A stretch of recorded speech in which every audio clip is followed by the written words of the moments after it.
E botar mais pra cima pra facilitar. Sempre tentando manter essa cama presa, assim, né? Fica aí!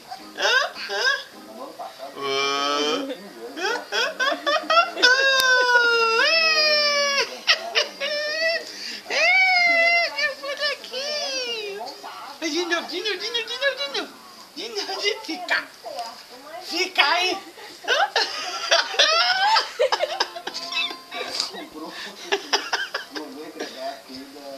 Fica aí! Ó! Fica aí! Fica aí! Fica! Ai! Ai!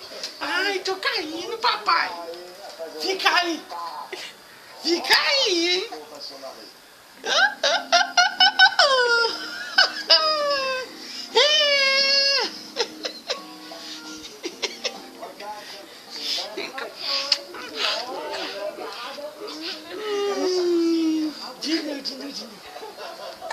Não, fica aí.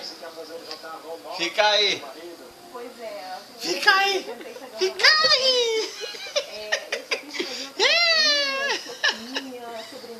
Ai, Arthur, você não cansa não, cara. Você já tá suado. Fica aí, rapaz. Fica aí. Fica aí. Ai, Dudu. Tadinho, Dudu. Caiu. Caiu.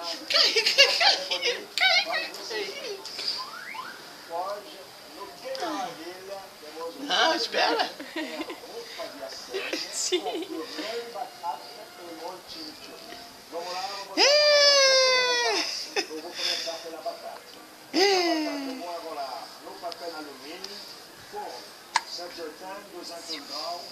Bebê.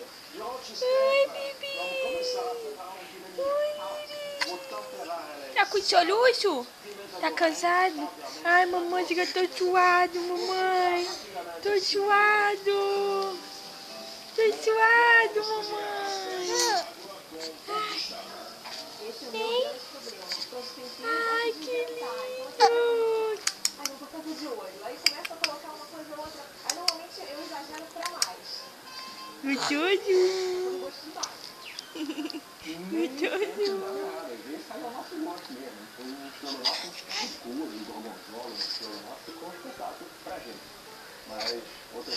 Ai, virei, mãe. Virei, mãe. Eu já sei virar, mãe. Eu já sei virar. Eu já sei. Cadê o seu pai bagunceiro? Cadê o papai? Cadê o papai? Ai, tô cansada. Tô cansada, cansei. Tchau, gente. Eu cansei. Tchau. Dá tchau, Arthur. Arthur.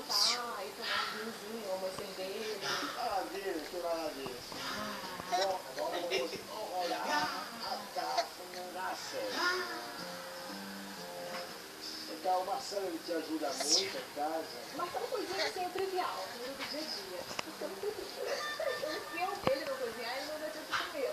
Eu acho que eu consegui suprir essa minha necessidade de comida simples e popular no dia a dia. Por outro lado, eu acho que ela não conseguiu suprir a lacuna dela de conseguir fazer um jantar sofisticado, bonito, sobretudo saboroso, para esses jantares especiais que a gente faz. Bebê. Arthur. Ih, bebê. Ih, tchau, mãe. Tchau. Tchau, bebê. Dá tchau. Tchau.